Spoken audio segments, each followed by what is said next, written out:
チャプター5の情報が次々と公開される中で、ポピーのこれまでの行動が徐々に明らかになってきました。そこで今回は、現時点までに判明しているポピーの動向を整理し、チャプター5に向けて一度立ち止まって振り返ります。新しく出た情報を踏まえつつ、これまで積み上げてきた考察を改めて整理し直します。この動画では、前半でポピーの行動を時系列で整理し、後半でその中身についての仮説を検証していきます。喜びの時間以前、現時点で確認できるポピーの最初の言動は、チャプター4の VHS、オーリーからです。この場面は、ポピーのメンテナンスビデオと同じ時期であることがわかります。映像から嫌がるポピーに対して何度もメスが入れられていたことが判明しました。担当していたのは、おそらくソーヤー博士のチームでしょう。彼らは、ポピーに関する何らかの秘密を探るため、体の構造を調べていたと考えられます。これは、ポピーがソーヤー博士自身の作品ではないことを示唆しています。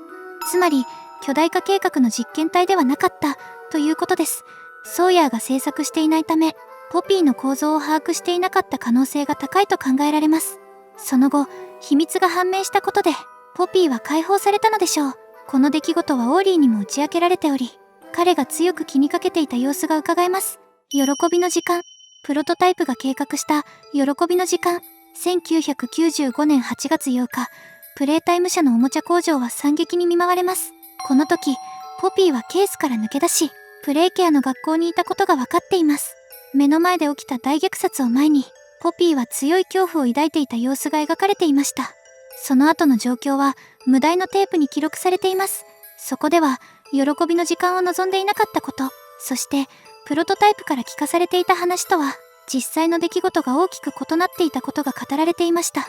ポピーは、自分のせいでこの惨事が起きてしまったと自責し、父であるエリオットを恋しがっている様子も伺えます。セーフヘイブンへ、プレイケアでプロトタイプ陣営との衝突が起きたのか、ポピーはドーイやキシーミシー、人間を食べないおもちゃたちと共に、地下の監獄エリアへと逃れていきます。この時、全体の指揮を執っていたのは、ポピーだったと考えられます。当時の状況については、ドーイ自身が後に振り返っていました。1997年に始まったおもちゃ戦争以降、彼らは何度も襲撃を受けながらも、最終的に安住の地へとたどり着きます。それが、セーフヘイブンです。この出来事は、2005年1月のことでした。しかし、その後ポピーは姿を消してしまいます。セーフヘイブンを後にし、走って監獄エリアを去るポピーの姿は、ミュージックビデオの中にも描かれていました。では、なぜポピーはこのような行動をとったのでしょうか。そのきっかけとして考えられるのが、プロトタイプ陣営から送られた、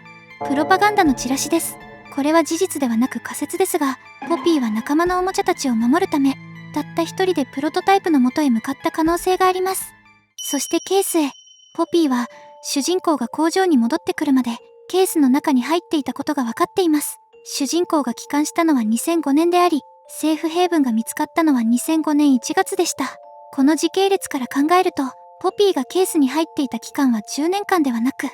少なくとも数ヶ月程度だったと考えられます。その間に何があったのかは明らかになっていませんが、ポピー自身は色々と考えた末に、間違いを正す決意を固めたと語っています。その後、ポピーはマミーに捕らえられ、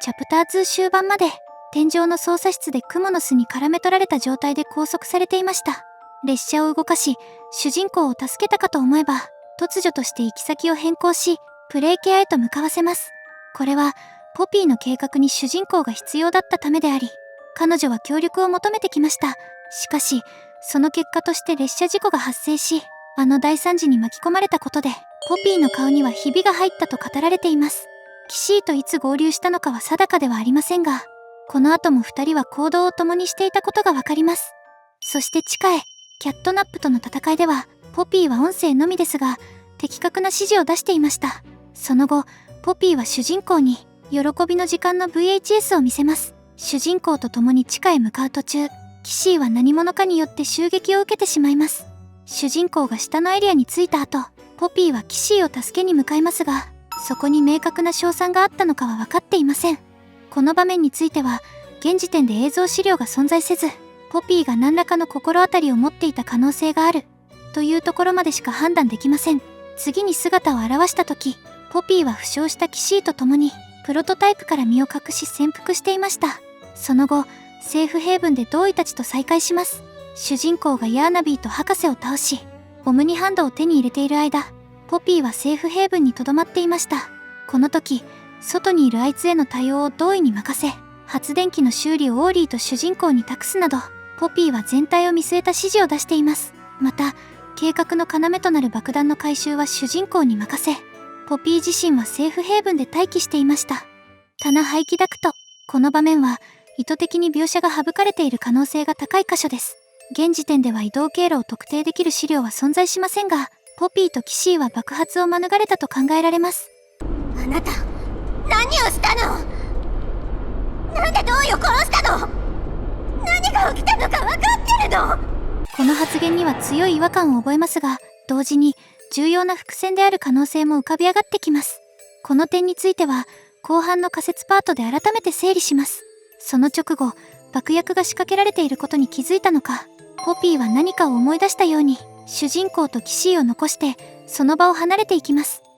さよならポピー。ダクト内で敵に追い詰められた末、ポピーはダクトから落下し、リリーと遭遇します。リリーが語ることに不気味さを感じる間もなく、ポピーは主人公に別れを告げることもできないまま解体されてしまいました。かつて解剖を強く嫌がっていたポピーが、再び同じ結末を迎えることになります。他の人形の頭部とは異なる、頬のひびや化粧の剥がれ具合から見て、サムネイルに映っている頭部は、あのポピー本人である可能性が高いでしょう。これで、ポピーの姿を見ることは、本当に叶わなくなってしまうのでしょうか。そう考えつつも、どこかでポピーが生きている可能性を期待してしまいます。主人公やポピーにとっては、ほんの1日ほどの出来事だったのかもしれません。しかし、プレイヤーにとっては、すでに4年という時間を共にしてきた存在です。中身に関する前提整理。ここからは、これまで前提とされてきた、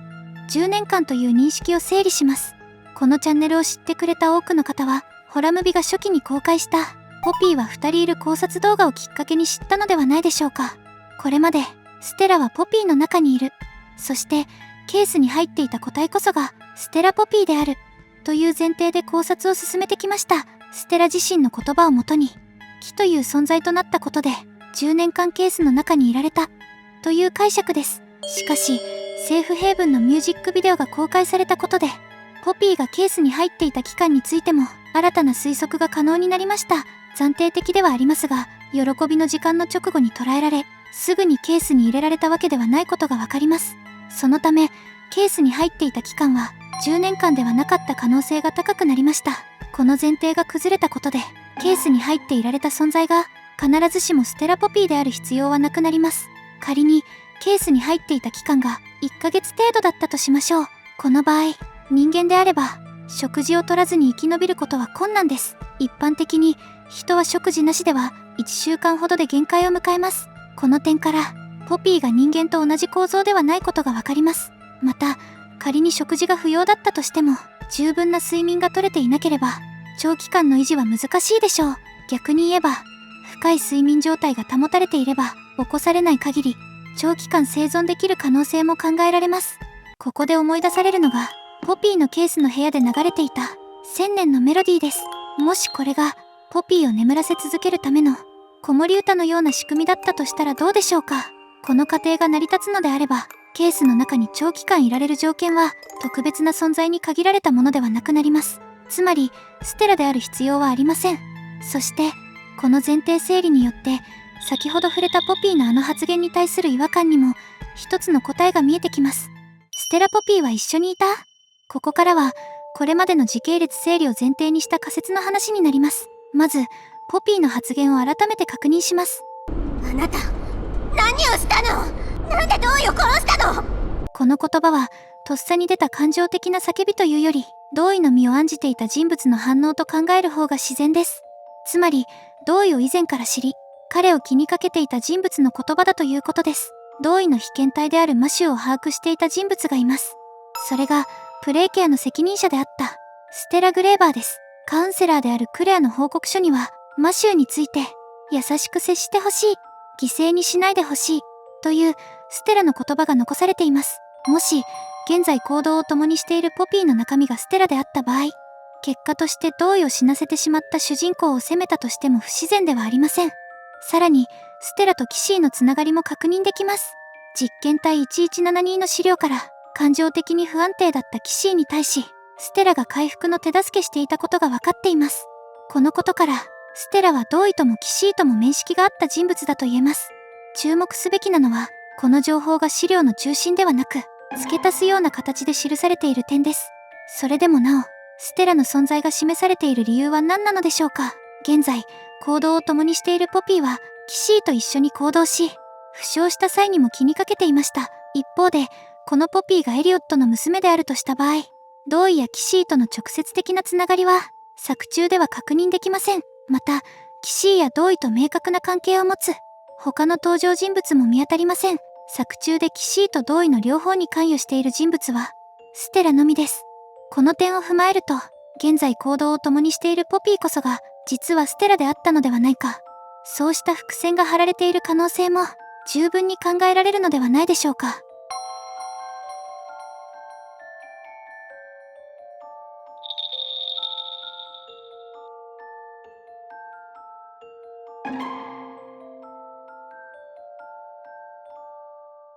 同意のセリフの違和感。ここまでの考察から、現在行動を共にしているポピーの中身が、ステラである可能性を仮説として立てました。では、本当にそう言い切れるのでしょうか。ここで検証していきます。まず、ポピーがキシーや同意と接点を持った時期について考えます。映像資料として確認できるのは、公式ソングセーフヘイブンのミュージックビデオです。この映像は、喜びの時間以降のおもちゃ戦争を主軸に描かれています。このミュージックビデオの中で、ポピーはキシーや同意と共に行動していました。仮にこの時点で、ポピーの中身がエリオットの娘であったと仮定すると、キシーや同意と交流があったことは自然に説明できます。その場合、二人とのつながりを持つ人物は、ステラ以外にも存在することになります。もともと交流があったからこそ、キシーとも親しく、同意が殺された際に強い怒りを示した。この解釈自体は、一見すると自然に思えるかもしれません。しかし、この前提に立つと、これまで積み上げてきた仮説は、成り立たなくなってしまいます。そこで一度、映像の見え方と、その実際の意味を切り分けて考える必要があります。ミュージックビデオ上では、ポピーと同意が常に行動を共にしているように描かれています。しかし、これこそが、モブによって仕掛けられたミスリードでした。このミュージックビデオでは、ポピーと同意が一緒にいるという印象を強く与えることで、チャプター4における両者の関係性をあらかじめ視聴者に刷り込んでいます。その結果、私たちは無意識のうちに、ポピーと同意の関係性を補完してしまいます。では、なぜ同意は、セーフヘイブンでポピーと再会した際に、助けを呼ばないと、今すポピー、本当に君なの？